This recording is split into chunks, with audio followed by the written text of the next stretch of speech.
Star Wars Weekend's host, a man with the freakish vocal range and 3 first names, James Arnold Taylor.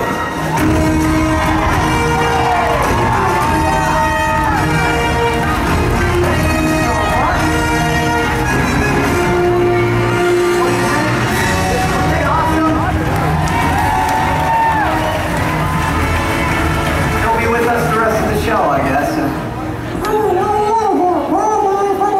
that's my little sound voice. Okay, anyway, sorry. Look, I am James Arnold Taylor, and I do that. I do voices, you see, because I'm a voice actor, which means I spend my time in little padded rooms talking to myself, and I love it. I do love it. But I love hosting this event. This is my 5th year hosting Star Wars Weekend. And this is the last day of Star Wars Weekend. It's okay, it's okay. We got more shows. We got a great show right here, right now. We're gonna have a great time. But I would be completely remiss if I did not ask you to give a big thank you to all the fine folks here at Disney, working very hard there, and over there, and back here. And sitting over there. These folks, I said in the last year, these folks love Star Wars. They love making great shows, and they happen to be extremely good at it, and I am blessed to work with all of them. So I want to thank all of the folks here, and I want to thank all of you, because you truly are the best fans in the world. And I'm not looking for cheap applause, I'm being serious. Know that what you do makes all of us work so much harder, so thank you all for being here. We've got a great show here. It's the last day. I gotta get this stuff out, otherwise don't get me to start crying or something. Yeah, come on. A host, I gotta pull it together. I do voices, you know, for cartoons, movies, TV, things like that. And the big question I always get when people ask me, well, you know, big shot voice guy, have I heard you in anything? In which case I say, I've been Jedi's, a Johnny, and a Jack. That's Captain James Arnold. A mouse, a dog, and a cat. I'm a caveman, A leader, a mini-me too. We're Guardians of the Galaxy, a Cosmo, and Yondu. Video games on Ratchet, it's true, but now it's a movie coming to theaters near you. I'm Tease, Spider-Man, Silver Surfer, Magneto, Gigi, Prince Charming, Cowabunga, there's Leo. I'm a Transformer too. I voice the game, very fun to do, but sometimes celebrities can't provide their own voice, so I step in and give them a choice, like Brad Scott, Christopher Lloyd, R.J. Marishall, Andre the Giant, or Chris Walken, Cowbell, wow, wait, there's more like that stuff that you hear at the end of the show when the credits are near. It's Sunday, Monday, 7:30, 6:30 Central on Fox. In closing, also that voice that comes on that speaks very fast first he's there, then he's gone. Offer expires in number 30, see store for details. Batteries not included extra clips, letters, sensor, and environmental gas, even someone is directed. Yes, it's all a part of the crazy VO that makes up the life of a voiceover Joe. Thank you. So that's what I do.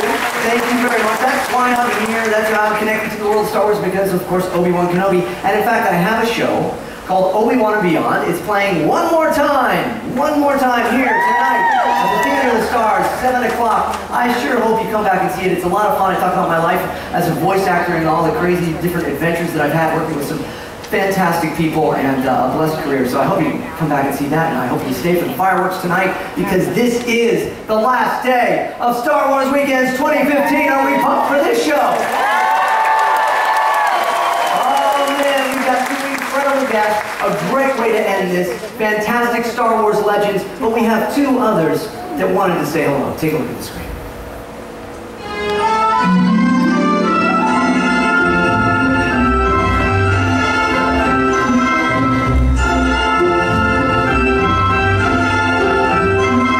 Hi, we are very sorry that we couldn't be with you here for Star Wars Weekend.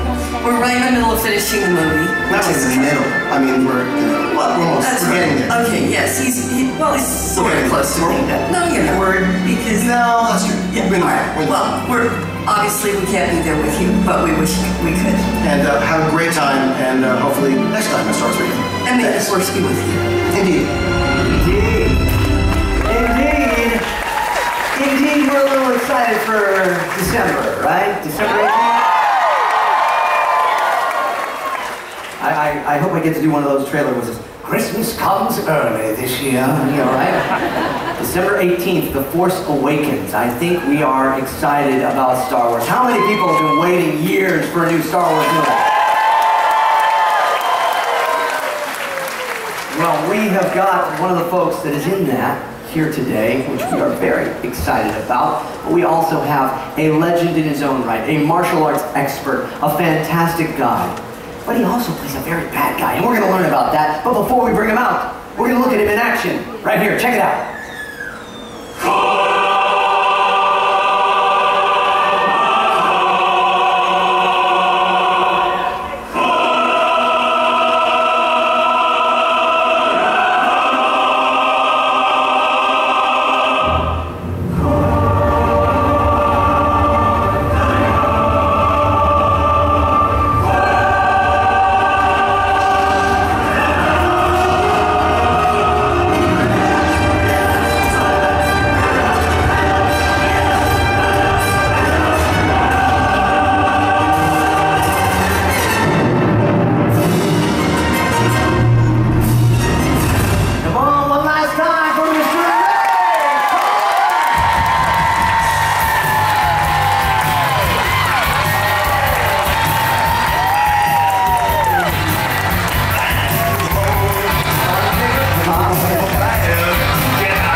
Stars in the Saga talk show. You and I have done actually, probably literally, I don't even know if I can count how many of these shows we've done together. And I've got to say, this last week, and the week before that, you were here as well. We had Jeremy Bullock here as Boba Fett. We've just had so much fun. Yeah. And people, you know, joke around, oh, you guys need your own little show. And we've gotten to know each other through the years now. And we know each other's rhythms so well. I just love being on stage with you, sir. So it's just a pleasure. So thank you so much for us. Well, thank you. Awesome. Thank you very much. It's very kind. Unnecessary, but thank you. It's been a pleasure. It's been a pleasure being here. You guys are fantastic. Yeah. We're here celebrating Star Wars. Oh yeah, see, yeah, that's who won that one? Do you remember? I don't look at my face. I'm in pain. I know, yeah. These guns, man. These are big guns here. Yeah, sure. We got another. You guys got to see the booth now. It's just doing. Oh, thank you. Thank you so much. Yeah. Got you back. Hey, that's our director there. Having fun with me. Okay. So, is that a monkey? That's no moon. Space station. That's what happens when you practice wushu. Yeah. You don't have it, you end up walking around like this. Now tell us about wushu, Ray. What is wushu?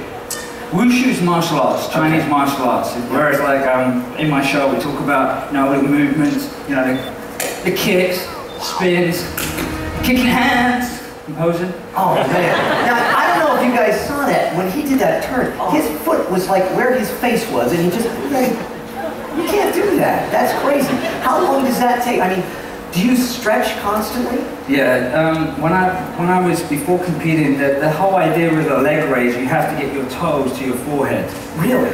And the traditional saying is you have to wipe the sweat from your brow. With your foot? Yeah. Ah, sure. I don't know if I can do it. Let's see. Oh my God. It's the last day, but don't kill yourself. Come on. Oh. Oh. Oh.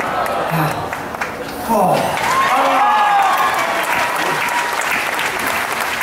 We're all applauding that because it's like, yeah. Trust me, the journey to that was painful. I had two of my teammates, one behind pushing my back down, the other one pushing, putting my foot to get to that point. And is that really what happens? Obviously, now, Ray Park is a world-class martial artist, a champion in so many different forms of martial arts. You tell us some of that. You don't like to brag or anything, and you're not, but just tell us, what titles do you hold? When I was a member of the Great Britain Wushu team, competing for Wushu, I was a Changchun champion, gold medalist, world champion, European champion, national champion. There was only me and another guy competing in that. And I paid him off. So. Yeah, you didn't stretch like that, that's why. But it's crucial, but it's also crucial when you're working on a film then. Is it just as much the same schedule as when you're competing? When Phantom Menace, I just was finished competing. I was 21, 22, and training 10, 15 hours a day, structured trainings. Yeah, we have, in fact, while we continue talking, yeah, show that video. This is just a day in the life of Ray Park when he's training for stuff. So we'll roll this and we'll just keep talking about it.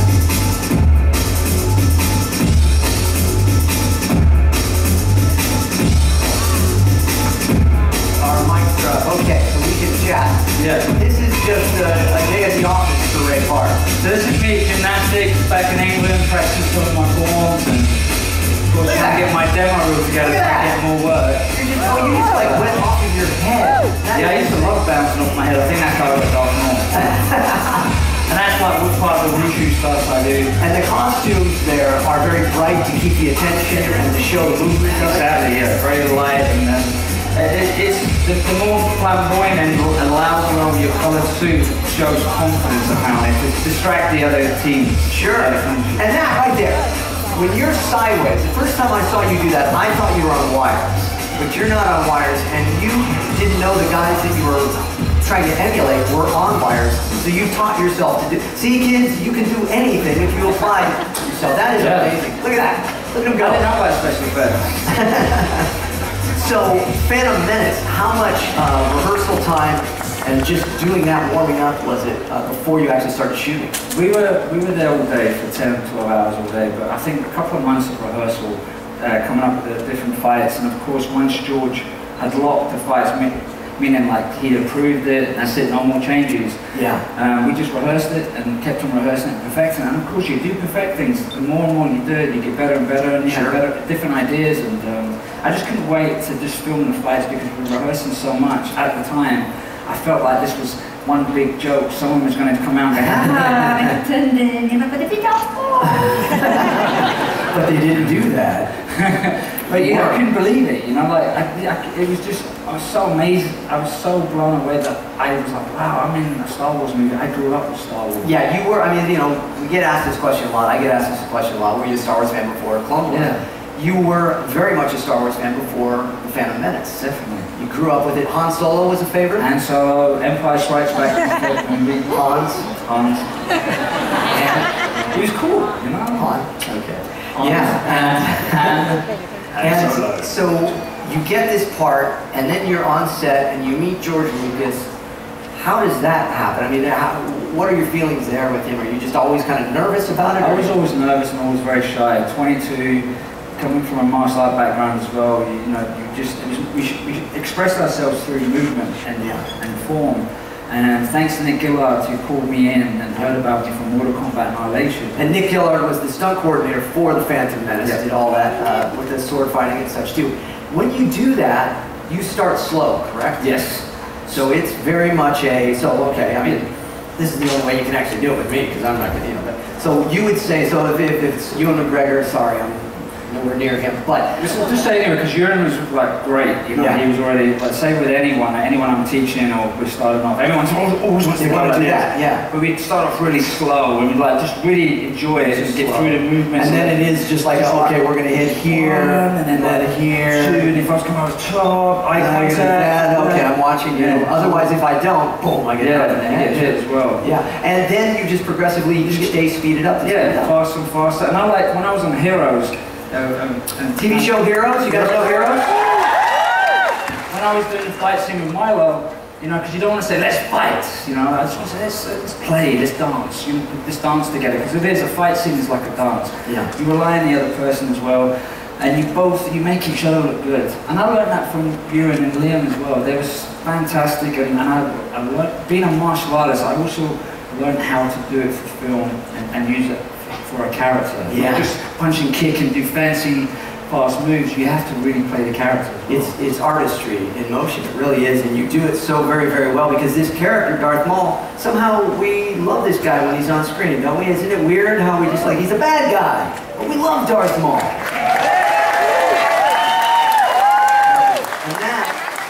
because of you, my friend. Now, you are an expert you've been showing us with the lightsaber, but do you think you can make anything dangerous?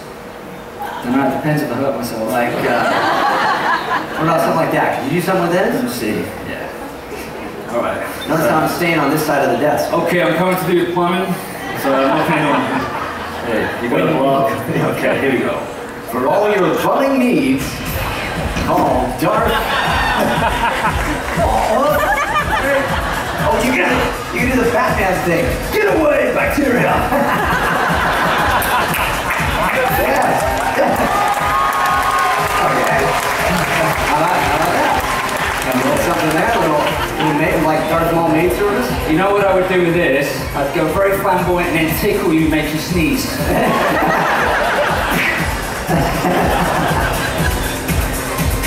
Very graceful, very nice.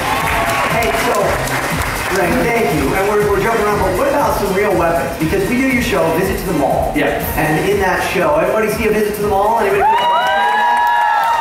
Fantastic show. So, in that show, you actually bring out some weapons. You have some here. Yeah. I've got some of my toys that I play with. We'd like to see that, wouldn't we? I mean, this is fun, but oh, look at that. So Ray, what is that there? This is my ninja sword. And when you were a kid, you wanted to be a ninja. I did. We did want to be a ninja. Yeah, that's awesome. You know, and I was thinking about this backstage as well, because of Star Wars as well, the lightsabers. Yeah, well, it's very similar. First, this particular sword, and the handle is longer. Now, hey, here's something that we talked about at your show. The handle for Darth Maul is longer as a double-bladed lightsaber, and I think we all just kind of take it for granted and go, well, it's a double-bladed lightsaber, of course it'll be longer. It was not originally, was it? It was a single hilt, and when I got the part, I was given my lightsaber, and then, of course, I didn't know what to do. So Nick had said, well, Dr. George, it's your problem, you figure it out. And I didn't know what to say, so George was very accommodating, and he was just, so what do you need? And I was trying to explain the size. He said, I just need it as wide as my waist. So George said, well, we'll just flip it. And that's why it became...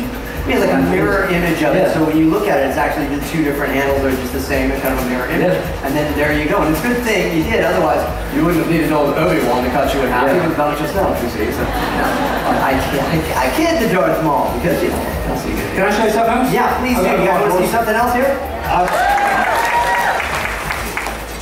Oh, okay. Now that's a You've seen this, haven't you? That's a knife. Yeah, look at that. Hey. Yeah! Haha, yeah. You bring your arm razor everywhere you go. This is a broadsword? Broadsword. Broadsword. Transformers is what I used to use in competition. Okay. And a pirate sword. It is. I want to be a pirate one day. Arr. And it's designed and flexible so it makes more noise, grabs your attention, wakes you up. Because the judges do fall asleep sometimes. Yeah, they really do. You know, so some of the moves to show power as well. If you have correct technique.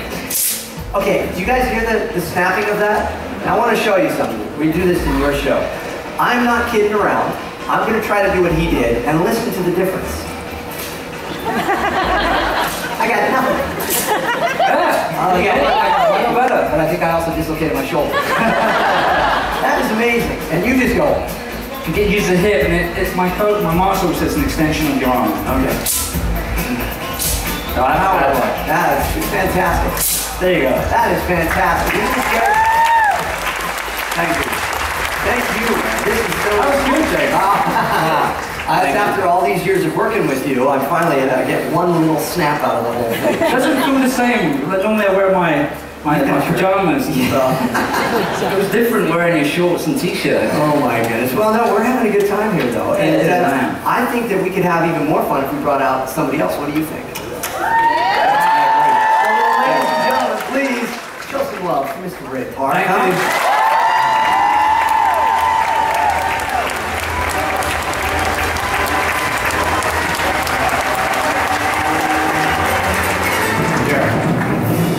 You play with that. Okay. Be careful. Obi-Wan? Sorry. All right. Our next guest is a Star Wars legend. He has been in the most influential movies you're ever going to find, as one of the most lovable characters in the world of Star Wars. Someone we love, and he is as lovable himself. But before we bring him out, take a look at him right here.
I was going to say, how many times have you heard?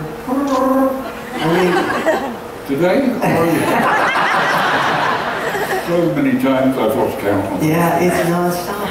And when you first heard, I don't think I've ever asked you this, when you first heard those sounds, was it long after, was it when the movie was finished that you heard the sounds that you was going to make, or did you know beforehand? Yes, it was, you know, George had told me that he was going to put the sound on afterwards. Okay. Because of the wearing the mask. Sure. And it was taken back to the sound stage. Yeah. And Ben Burt, of course, Ben Burt, brilliant sound designer. He did it, and they found either a bear or a dog.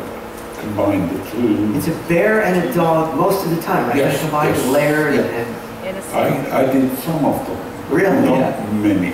You know, I did the cartoon series. Sure. Yeah. He's wonderful. Yeah. And then they cancel it. On the Clone Wars, I feel your pain, my friend. I feel your pain. No, but we got Rebels now, which is great. Maybe Chewbacca can come back in that. We'll see. You know, right? You never know. But sure, cheap applause. I'll take cheap applause anytime. I'll just start saying things. Han Solo, ladies and gentlemen. Pronounced Han. Okay. So why, you know, I was talking about in your introduction about Chewbacca being this very lovable character. Why do you think that is, Peter? He's a teddy bear. Everybody has had either a security blanket or a teddy bear. Yeah. Ray's got two little teddy bears, but well, as I say, it's something about Chewie that comes, or it covers every age group. And and you know, with Han Solo, such a huge character, everybody wanted to be Han Solo. You and I both, Ray, we would pretend to be Han Solo when we were kids and stuff. But you can't imagine Han Solo without Chewbacca, can you? I mean, they are the perfect team. Much like Batman and Robin, or I mean, it's just, you have to, he's an extension of Han, wouldn't you say? Yes, because he knows exactly what Han is thinking. And even though he can't talk, he understands what everybody else is saying. Even Princess Leia gets to know what Chewie means. And he ends up giving the commentary. Even though we don't know what he's saying, he's kind of the one that's all of us going, you believe this? What's and his reaction is the same. You know, he stands there, and you can't stand there in costume without doing something. Yeah. So he's got to be available to listen to whatever anybody else is talking about. And you talk about that. How long of the days were they on say, A New Hope or Empire or Jedi, where you're in actually Chewbacca's skin? Maybe 3-4 hours at a time. Wow. But then we'd have, it depends what you were shooting. Sure. Then you'd have a break, say maybe an hour or a couple of hours, change costumes, come back, do the rest. And it was amazing. Would there be several different Chewbacca ones then for you? Or? Yeah, there were two Chewie suits. And pretty great that you could control. Yeah, I control, because it's a face mask of my own face. Yeah. Therefore, I can hear stuff, I can see things in my own eyes. So it's just a question of getting the mouth working with the tongue coming out so that you get a reaction on that face. That is, I think, also one of the coolest things about Chewbacca that we instantly connected with from day one in A New Hope. It's your eyes. Yeah. We see your eyes. There's no, faking that. And there was so much emotion in them. And so that... and the body movements as well. You've talked about before, kind of the way he walked. He has this great kind of thing. And how are you doing? You had knee replacements. Yep. And that's just fantastic to start. Chewie, when we were started, he walks the same way as I do when I'm fully fit. Sure. So you look at it, you go angled up to the knees, and then the body comes out like that. So that gives a feeling of there's something powerful there. And unique. There is no other Chewbacca, right? There is no other Chewbacca. And where I've really enjoyed, we have a chance where we all get to have breakfast and lunch together and such. And we have another guest here this week, Frank Oz. I don't know if you remember Frank Oz, who is, of course, the voice of Yoda. And for the, I was kind of a fly on the wall seeing the two of you. It had been a while since you'd seen each other. And Frank was so excited to see you. Oh, it was wonderful to see him. I hadn't seen him in a long, long time. Well, you came back for episode 3, Revenge of the Sith. And speaking of Yoda and Frank and yourself and Chewbacca, let's take a look at a scene with Yoda and Chewie from episode 3. Take a look at this one. Goodbye, Tuffle. Goodbye, Chewbacca. Miss you, I will.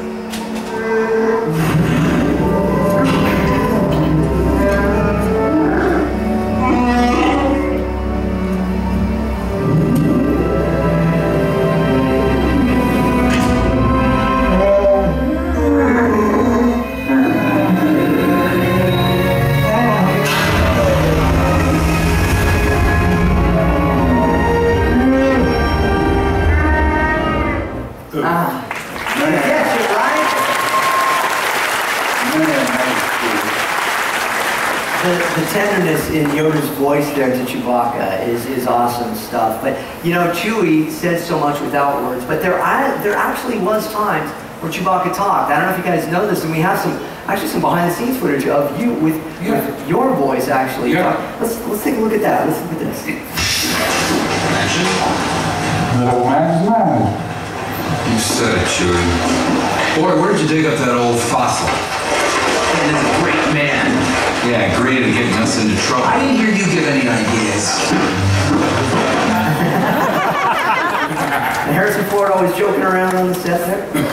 Yeah, I would think so. But there is other moments where Chewbacca talked. Now, I don't know if you guys caught this, but if not, we can have some scenes that, of course, we've doctored up for you to look at. We would be honored if you would join us. I'm sorry. Upward!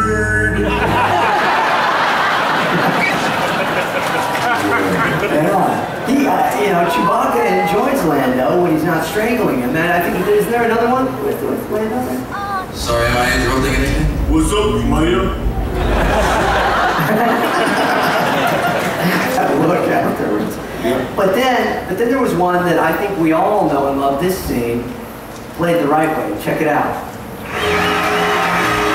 Where's my medal?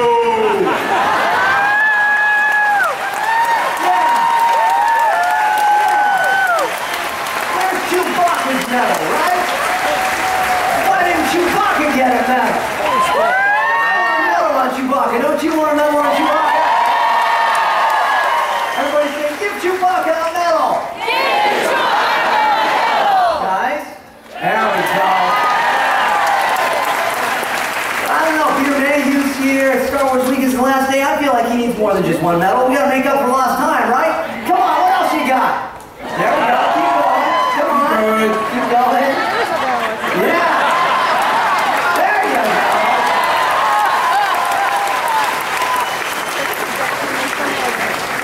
Oh, boy. That's fabulous. So, Peter, I gotta ask you, have you been working on anything else lately? Yeah, another movie floating around. Is there something? Yeah, a little movie? I asked all of them if they were excited about this. They reacted very, very passionately. Yes. I'm excited about this film called The Force Awakens.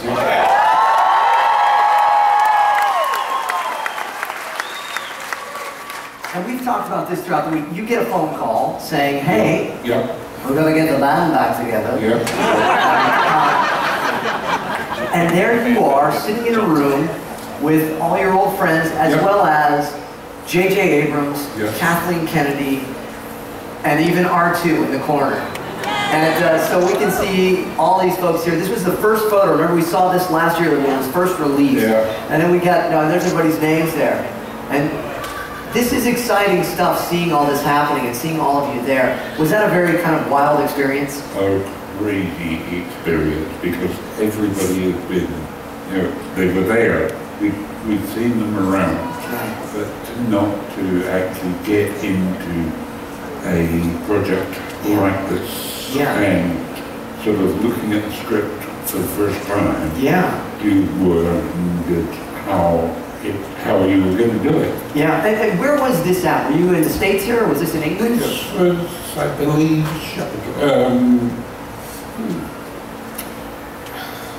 it was a London studio. So it was in London, and I know you did do some stuff in Shepperton. You were mentioning to me the other day, which I thought was fantastic. People were just sharing the love of J.J. Abrams' work and his passion for this. And I say that to put us all at ease, that this guy's going to do it right, And coming from Peter, that means a lot, because you've been there from the beginning. When you said, you get in there and you see those cameras, the real deal, the old Panavision camera. Well, they were all the original Panaflexes. And these sets and a full Falcon. How is that walking on the Millennium Falcon again? Crazy. But it was wonderful, because you've got that same feeling that coming down the corridor to the cockpit, all the installation is all a dirty brown colour, which it would have been as the time goes on. It's aged. It ages. So many years, and back on the cockpit. About 300 years. Wow. Were you and Harrison and the rest of the cast all getting to see all this at the same time? That had been very emotional. Yeah, it was. Because, we were, the thing was, a lot of the time you were working with one or t'other, so it didn't really... It doesn't turn into that. It turned out fine, but it didn't have the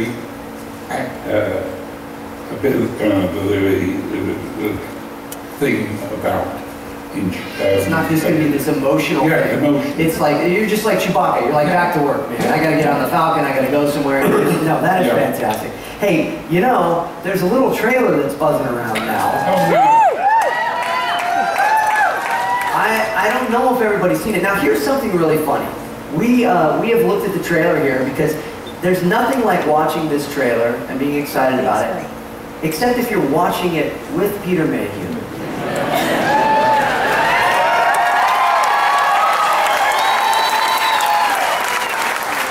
And here's something we found out about Ray Park.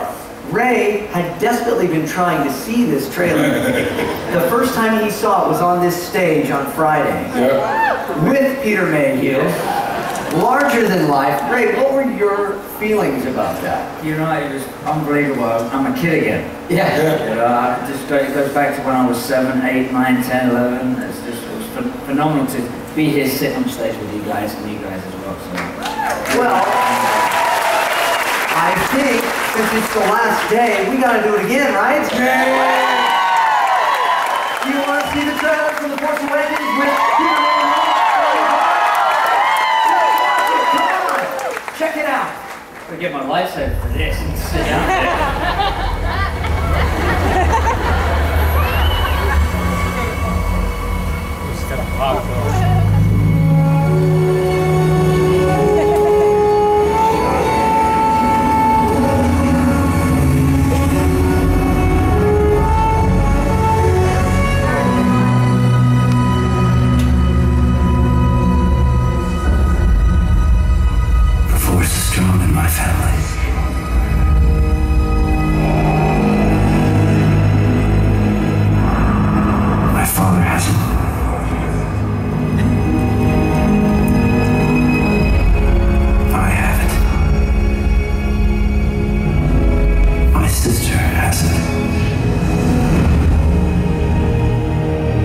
You have that power too.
Enjoy the last moments of Star Wars weekend, and may the Force be with you.